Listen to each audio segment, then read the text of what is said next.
jumped on that one.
Big difference.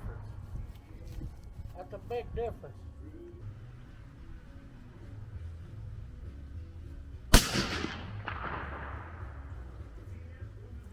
That's a big difference in the loudness. Big difference. That person about jumped on my bridge. There's definitely a big difference in between that suppressor on there and not. The first one you shot without it, I about jumped out of my britches reading it. Barrel harmonics. Just put a weight on the end of your barrel. You did? The barrel does that when you Yeah. shoot, and I just stuck a weight on the end of it. They make these things called barrel tubes.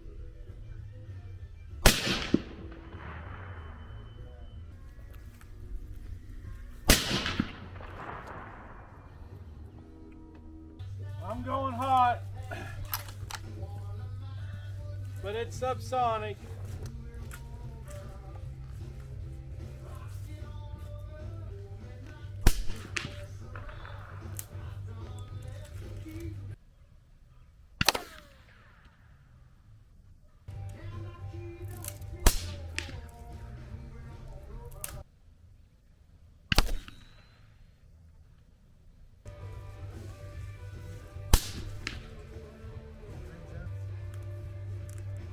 Little bit. That's crazy, dude. You can hear it hit the target. How fast is it going? Huh? You have no idea how fast it's going, do you? It's these here.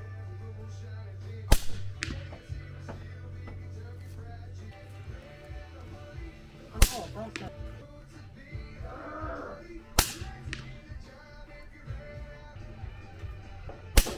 Dear friend, Elizabeth Good. Ageless things right here.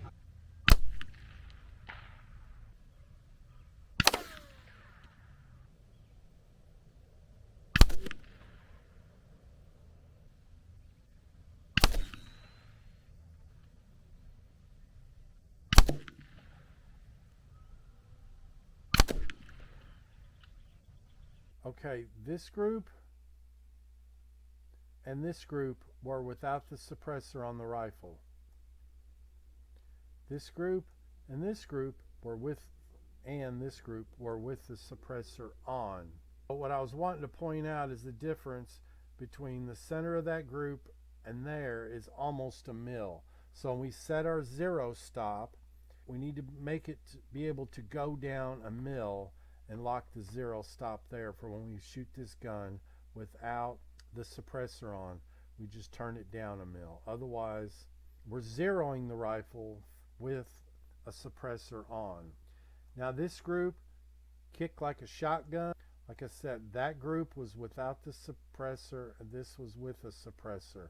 But we came down half a grain from when we had some massive pressure sign on the brass, but it's still too much. And I'm still getting quite a bit of kick on this right here. What we're probably going to be going with is this group right here, which is 42 grains of Varget. Horizontally, they're looking pretty good. Now we need to adjust our seating depth. I'm at 2.815, and I think I need to go back to 0.15 2.18, and back it out for more of a jump and see if we don't tighten up this horizontal stringing we got going on there. Vertically it's looking pretty good, but I need to pull it together a little bit. Up and down here is usually powder difference. Side to side is usually seating depth. Now when we go subsonic, this point of aim for this group was this point right here, this group right here. We had one flyer. We had to go up 3 mils, because that's the difference between supersonic and subsonic. This is subsonic with Trail Boss, and this was 11.5, and I think this is 11.2, and I still don't like that horizontal stringing. And this here was 10.5, which is what Hornady recommends. My aim point was right there, so that is acceptable. And once again, I'm going to have to mess with seating depth. Our second time working on this load. First time was to find pressure, and we just started low and worked high. Now we're starting high and working low, and next time will be a seating depth, probably a Satterley style. Okay, if you guys follow my channel, you will know that I'm big on this data book. Okay, I carry all kinds of things in this data book. Wind charts, uphill, downhill shooting, all the typical formulas you need to know. Mildot and a man. I keep cumulative round counts on all my rifles, and I write all my notes in here, all my torques, dope cards, everything. So right here, we just need to take a ruler and we can figure out how many inches is half a mil is 1.8 inches. So something that people never think about is for every degree in Fahrenheit we go up, our point of impact is going to go up. You know, they say 1 MOA for every 20 degrees. My load development cards, wind charts, it's all in. I have a YouTube video. If you go back, I have a YouTube video on this very book. If you subscribe to the channel and like that video, I will give you everything that's in here and you can print it out. I just print it out on cardstock. We're going to load these up at 10.5, 10.7, 10.9.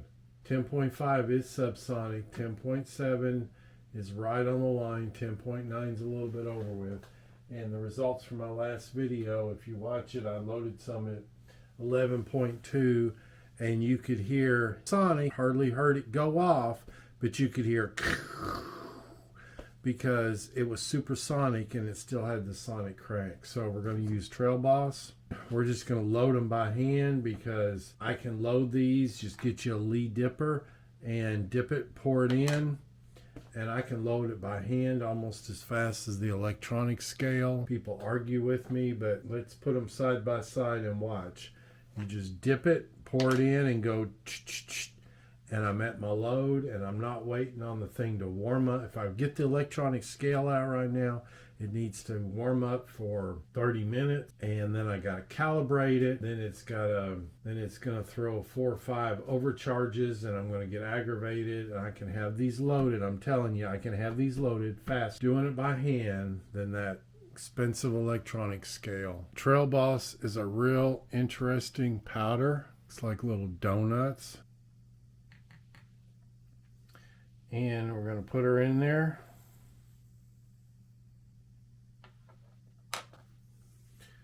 Boom, boom, boom.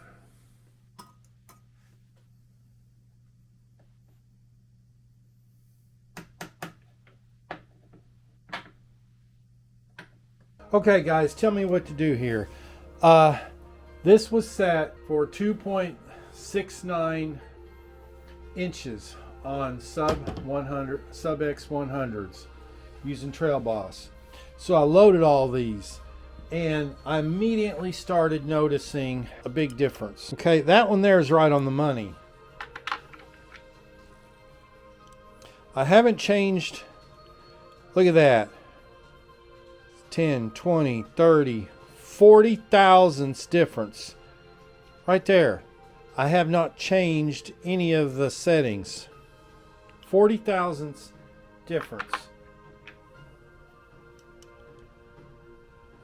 That one's right on the money.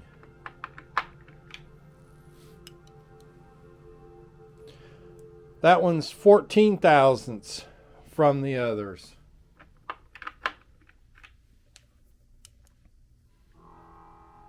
That one's 5 thousandths over.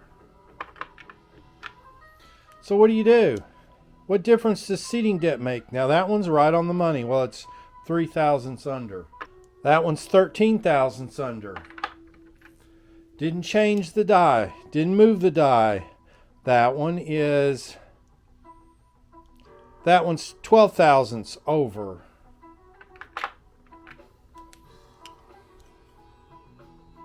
Look at that one. Almost 20 thousandths over. Now, I don't know if it's going to show up in the lighting, but these are meant to be crimped because you can use them in 300 blackout. See the crimp ring right there? See that? Now look. Look, no crimp ring. Okay, 10 thousandths under. No, 12 thousandths under. No crimp ring. No crimp ring. About 7 thousandths under. What difference does seating depth is it going to make? I can put my comparator on here, and that's not going to help, because the problem is I've been sitting here racking my brain how it's changing. Well, what it is the ogive on these bullets are not consistent, because when the seating die comes down and hits them, and you can actually see the mark. See it right there? It's not the same. There's no consistency in these bullets. Some of them are 40 thousandths under. I mean, look, no crimp ring. Should I keep going?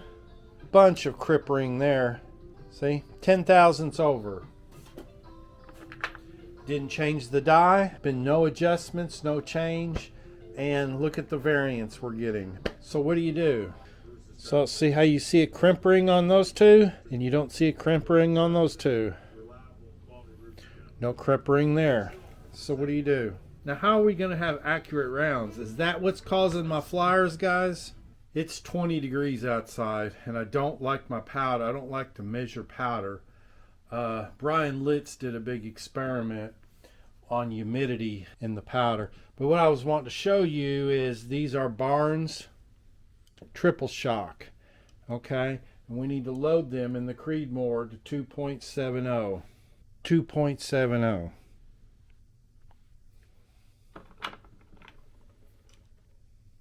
Two 2.70.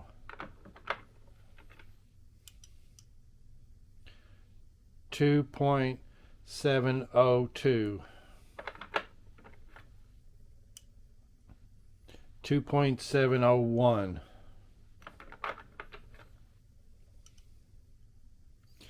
2.69. 2.70. Look at that. I've been through how many bullets now? Very little variation. 1.5 thousandths off on that one. I'm not good at math. 2.70 within a thousandth. Now I do know that on these ballistic tips you can have up to 1 to 2, sometimes 3 thousandths variation, because they get bounced around in shipping before they get to you. But see, these are all within 2 thousandths. That's the difference between a Barnes bullet and a Hornady bullet, or those Hornady bullets. We're going to chronograph these. This is probably going to be my hunting round this year in the Creedmoor, 100 grain triple shock. And I'm probably going to get 3,200 feet per second out of a Creedmoor with this. It was a compressed, according to the book, it's not compressed to 47.7, but it sure sounded crunchy to me. So we're going to run 46 grain and 45 grain of H4350. And this isn't even to what the manual says is a compressed load.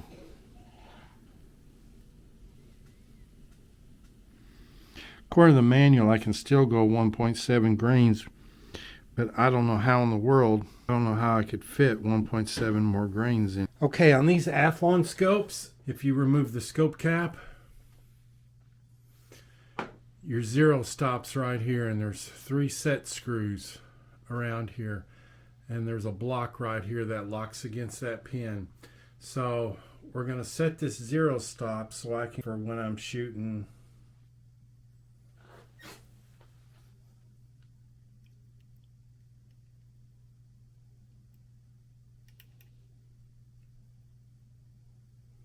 When I'm shooting subsonic,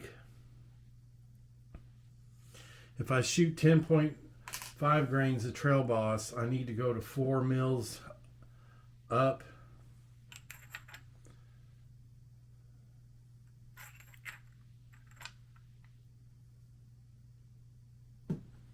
I make most of the measurements through this initial scope adjustments through the scope and the reticle, but when you get home, you can fine tune it with this Mildot Ruler.